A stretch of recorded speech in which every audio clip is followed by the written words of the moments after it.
आपसे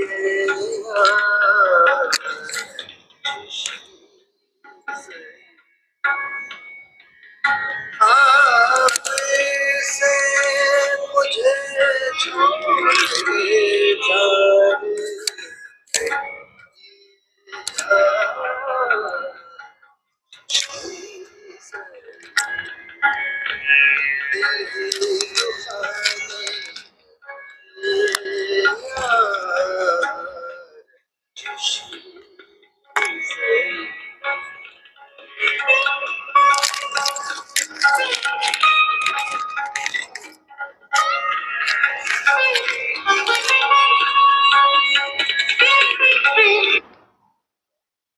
সাধু সাধু সাধু সাধু। আজকে আড্ডাগুলির অন্দরমহলে একেবারে অন্যরকম। আজকের অতিথি নৃত্যশিল্পী রুমকি দাশগুপ্ত। রুমকি, তোমাকে আড্ডাগুলির অন্দরমহলে স্বাগত জানাচ্ছি। নমস্কার দিদি, কেমন আছো? ভালো আছি। ভালো আছো? কাজও চলছে খুব ভালোভাবেই? হ্যাঁ দিদি। তোমার শুরুতেই আমরা কথা না বলে ওর একটু অভিনয়, নাচের অভিনয় তো, তাই না? সেটা আমরা আমাদের বন্ধুদের দেখালাম আড্ডাগুলির অন্দরমহলে। আজকে রুমকিকে পেয়ে ভীষণ খুশি। আমি তো ভীষণ খুশি, তার কারণ আমরা এ যাবৎকাল কোনো নৃত্যশিল্পীকে আমন্ত্রণ জানাইনি। প্রথম রুমকিকেই আমরা আমন্ত্রণ জানালাম। সেদিক দিয়ে আজকে অন্যরকম একটা আড্ডাগুলির অন্দরমহলের পর্ব, তাই না? তোমার কেমন লাগছে এখানে এসে? দিদি ভীষণ ভালো লাগছে। তোমার মানে বাড়িতে এসে আমার অনেকদিন পরে আসলাম, ওপরটা আমি দেখিও নি, ভীষণ সুন্দর। হ্যাঁ, তুমি তো ওপরে ওঠোনি, ওপরটায় ওঠোনি। ভীষণ সুন্দর, খুবই ভালো লাগছে। এত সুন্দর করে তুমি সাজিয়েছো, সবকিছু শিল্প ভিত্তিতে সাজিয়েছো। আচ্ছা, তোমার দীর্ঘ অনেক বছর হয়ে গেল নৃত্য জীবন, তাই না? কখনো বিরতি ঘটেনি? না, বিরতি ঘটেছিল দিদি। মাঝখানে আমি অনেকদিন একদমই বন্ধ ছিল, একদম সবকিছুর থেকে আমি সবকিছুর বাইরে ছিলাম। কলকাতাতেও ছিলাম বেশ অনেকদিন।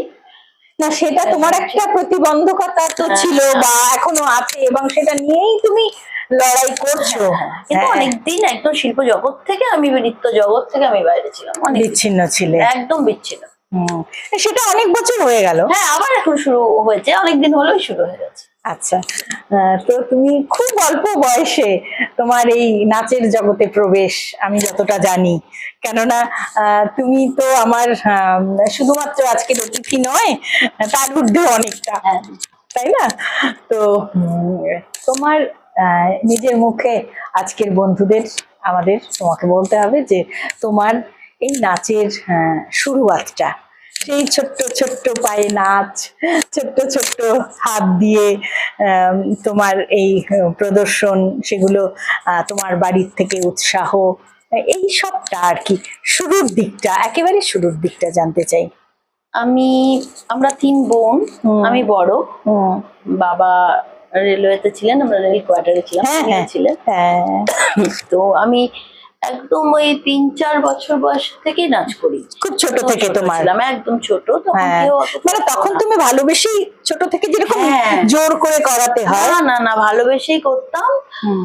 মার ভীষণ ভালো লেগেছিল এবং মা বাবা তখনই ঠিক করেছিল আমাকে নাচে, আমাকে নাচ শেখাবে এবং নৃত্যের মধ্যে আমাকে রাখবে। তো বাবা ভীষণ ভালোবাসতো, বাবা নৃত্য ভীষণ ভালোবাসতো, মাও সঙ্গে। আচ্ছা, তো তখন মা শেখাতে হবে, এটা তো শিক্ষা ছাড়া হবে না। না, গুরু খুঁজে যাচ্ছেন, মা কোথাও পাচ্ছেন না ওখানে, তখন তো এত ছিল না সবাই, খুঁজতে খুঁজতে যাই হোক আমরা পেয়ে গেছিলাম আমার প্রথম গুরু পুরবী আচার্যি। আমি যার কাছে একদম হাতে ধরে শিখেছি, কিছুদিন শিখেছি। তো ওই দিদি আমাকে করিয়েছেন, কিছুদিন শিখলাম।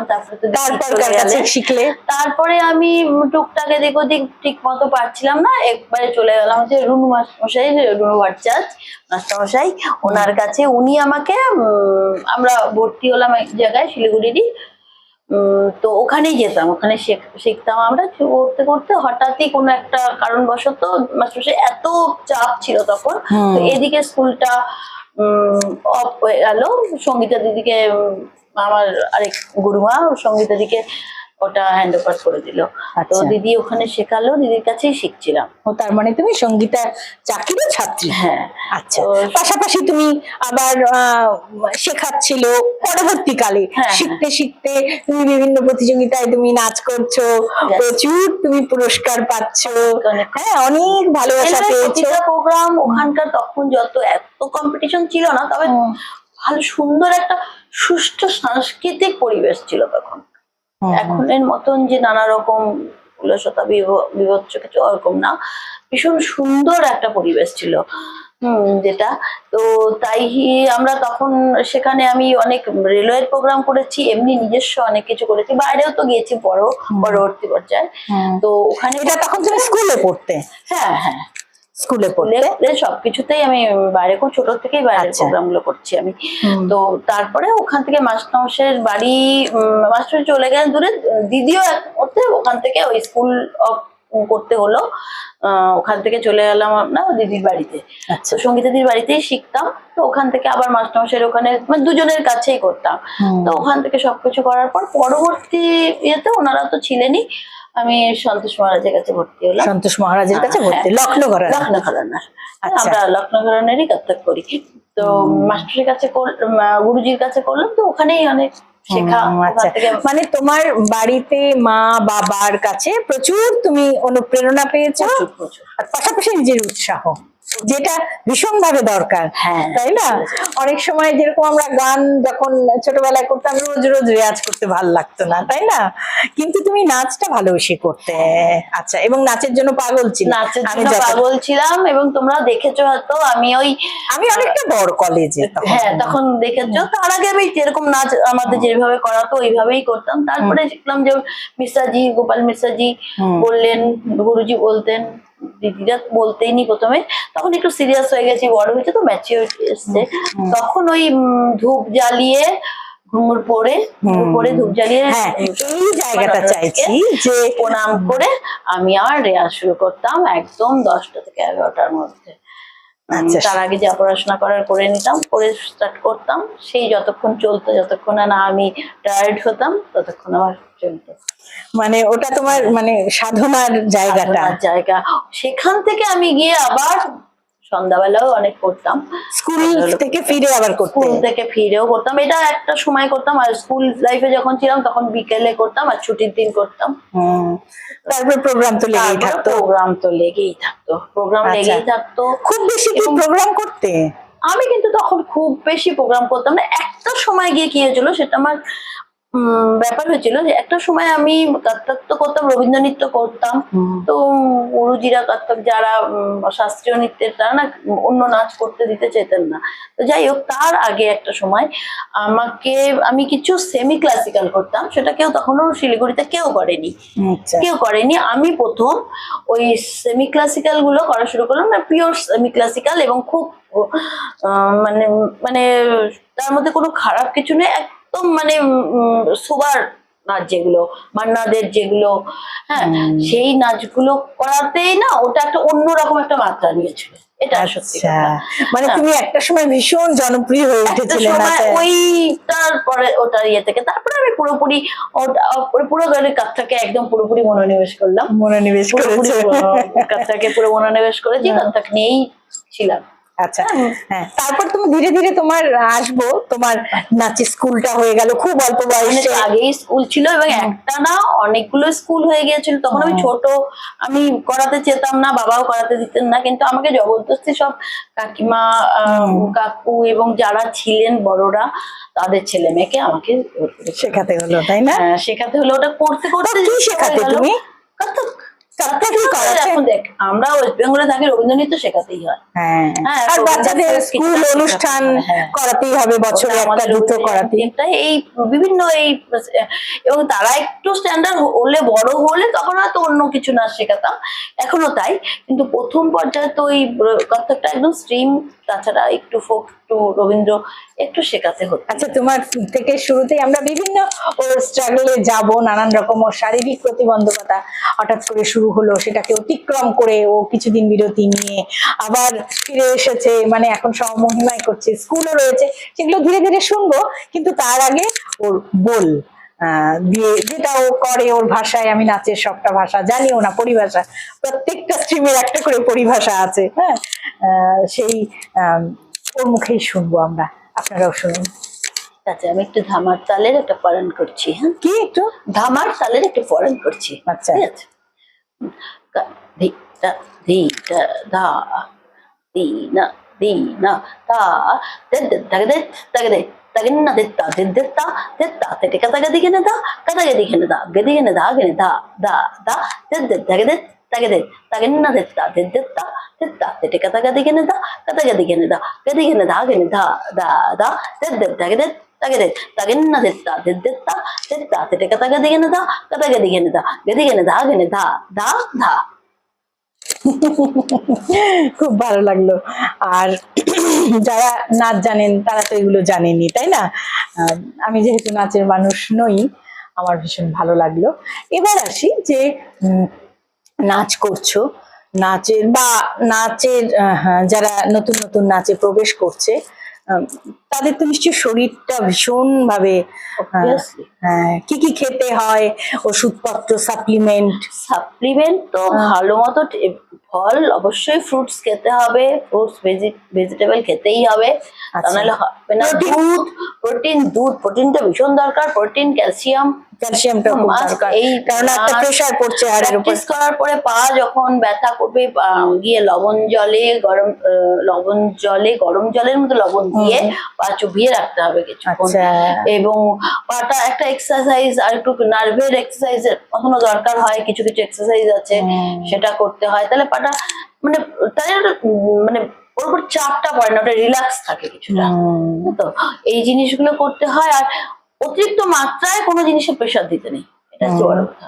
অতিরিক্ত মাত্রায় না, একটা প্রতিটা জিনিসের লেভেল একটা লিমিট আছে, সেই লিমিট অনুযায়ী প্রত্যেকে সবকিছু করতে হবে। এই জিনিসটা করতেই হবে। আর খাওয়া দাওয়া তো অবশ্যই, এক্সারসাইজ, যোগাটা যদি করতে পারে ভীষণ ভালো হয়। ঠিক, যোগাটা যদি করা যায় ভীষণ ভালো হয়। তবে এখন দেখা যাচ্ছে কিছু কিছু টিচার এমন ভাবে প্রেশার দিচ্ছে স্টুডেন্টদের ওপর যে তাকে ডাক্তার দেখাতে হচ্ছে, না করতেই হবে, জোরে মারো। আমার কাছে আমি জানি, শুনেছি জোরে মারো।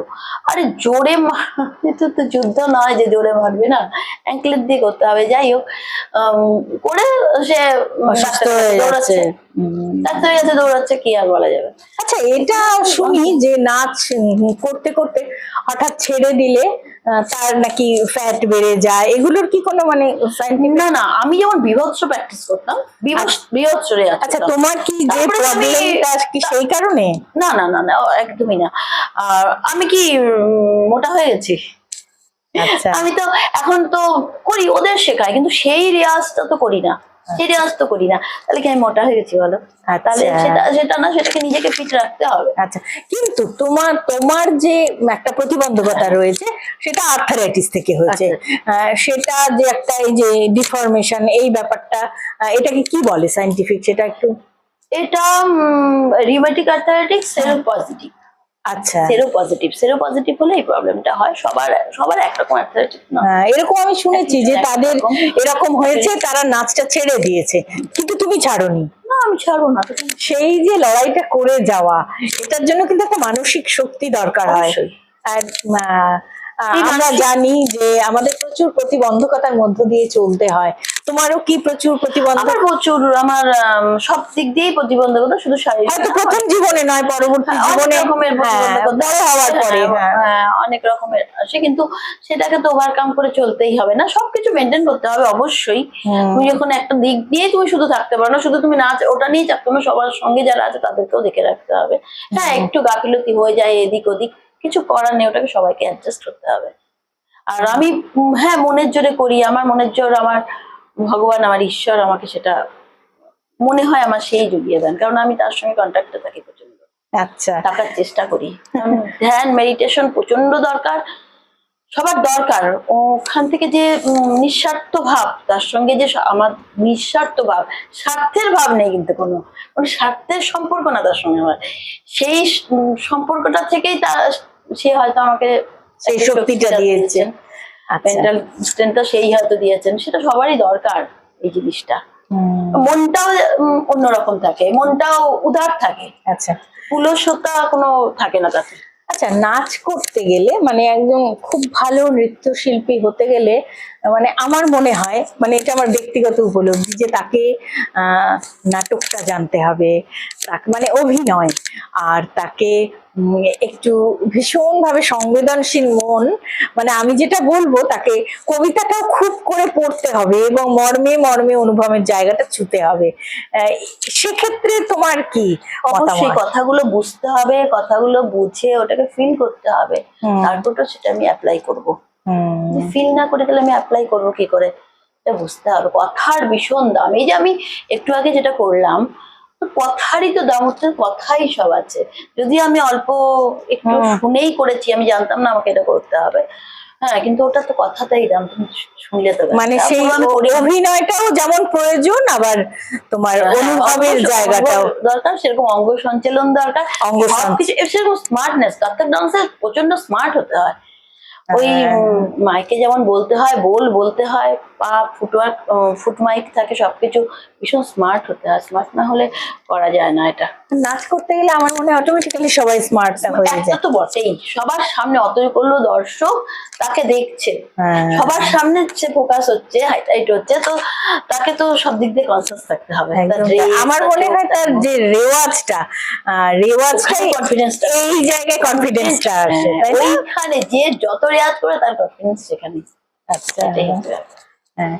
আচ্ছা, একটা জিনিস আমার মানে ইদানিং কালে, তোমাদের ছোটবেলায় তুমিও বলেছো প্রোগ্রাম করেছো, কিন্তু তখন গার্জিয়ানরা এত ভাবে তো জড়িত ছিলেন না, তাই না? তাদের শিক্ষক, তাদের গুরু যেভাবে পরিচালনা করবেন তেমন ভাবেই তারা পরিচালিত হতেন। কিন্তু এখন আমার মনে হয় যে মানে যতটুকু যা দেখি, যে ভীষণভাবে একটা প্রোগ্রাম মুখী। তুমি কি এটাকে দেখো? সেজে গুজে প্রোগ্রাম করবো, ওটাই অনেকের কাছে প্রধান, আসলে ওটাই প্রধান।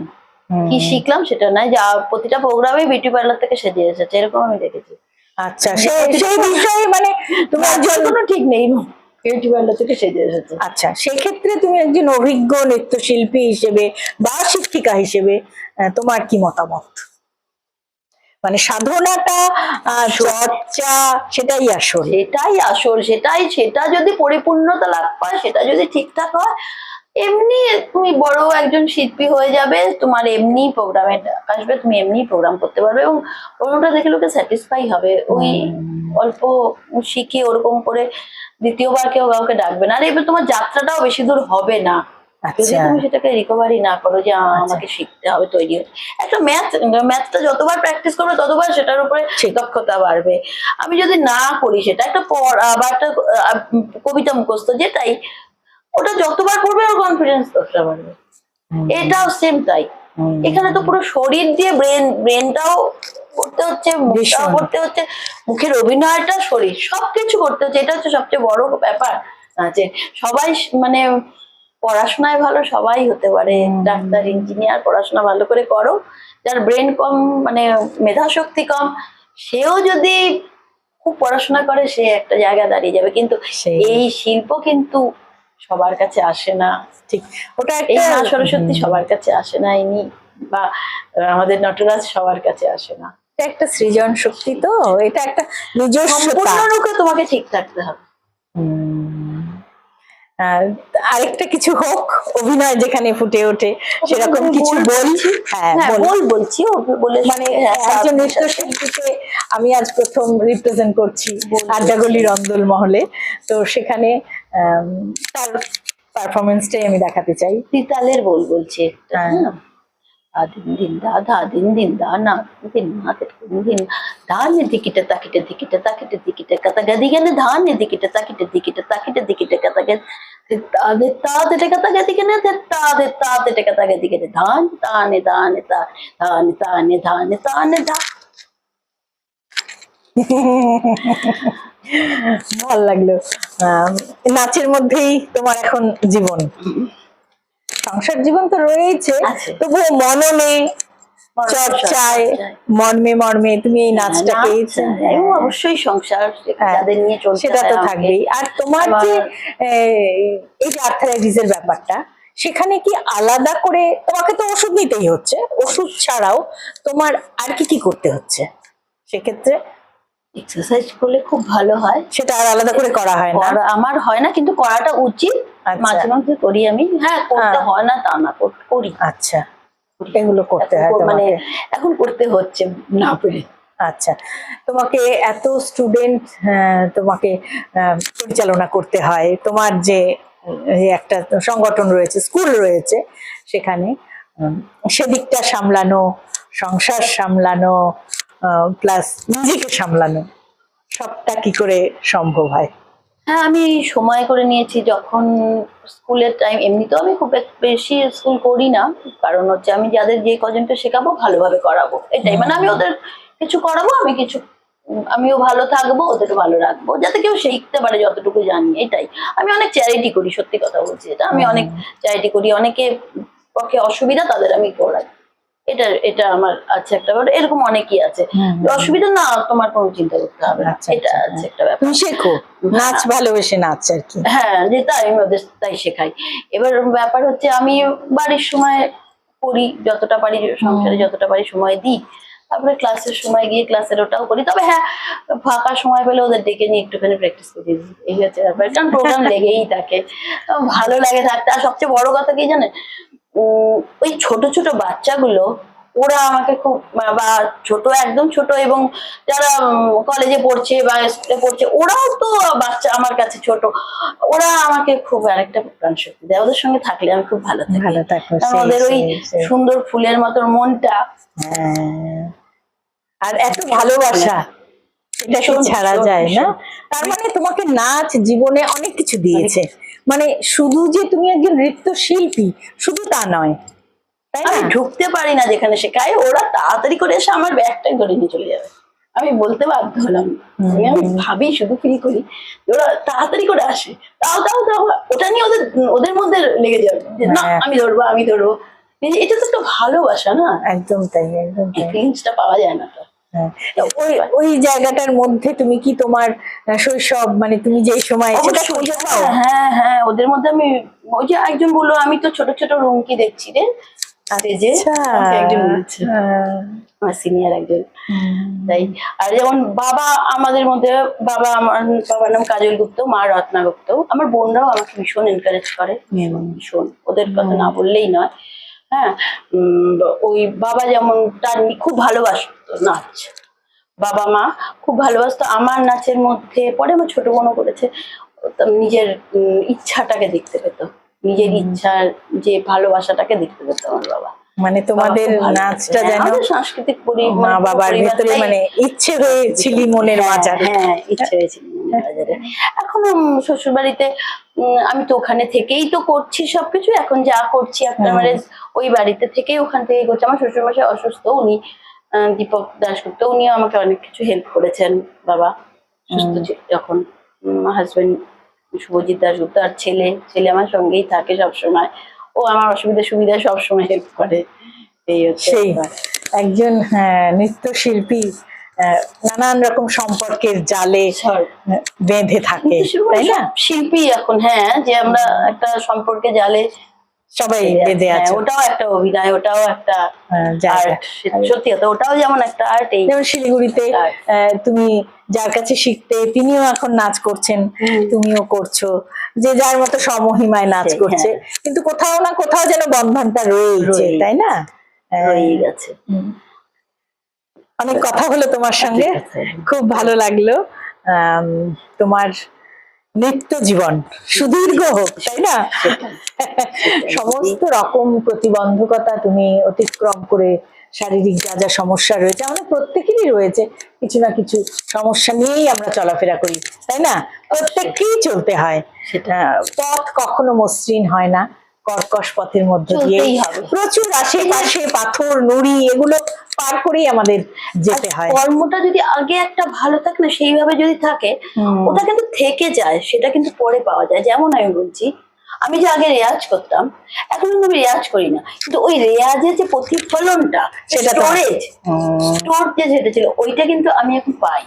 আচ্ছা। আমি কি করি বাড়িতে রেয়াজ, আমার একটা পার্নিজন রিপ্লেসমেন্ট আমি বলিনি, আমি কিন্তু করি না প্র্যাকটিস, আমাকে বাড়ির থেকে ভয় পায়, আমার শ্বশুরবাড়ি থেকে ভয় পায়, এই যদি কোনো প্রবলেম হয় এই ওরা আগলে রাখার চেষ্টা করে যদি কোনো প্রবলেম হয়, কিন্তু ওই যে স্টোরেজটা থাকে আমি কিন্তু ওটার মাধ্যমেই ওদের করি। আমি জ্ঞান নিচ্ছি, অনেক জ্ঞান নিচ্ছি অনেক টিচারের থেকে, অনেক কিছু, কিন্তু যেটা আমার পদসঞ্চালনা, যে পায়ের কাজ, মুভমেন্ট, ঘোরা, স্পিড, ওইগুলো কিন্তু আমার আগে স্টোরেজের থেকেই আমি একটু একটু করে দিচ্ছি।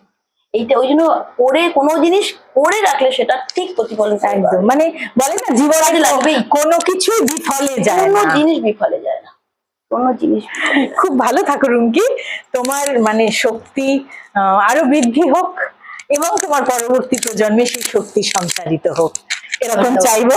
ধন্যবাদ। খুব ভালো থাকো। ধন্যবাদ। তোমাকে অনেক ভালোবাসা।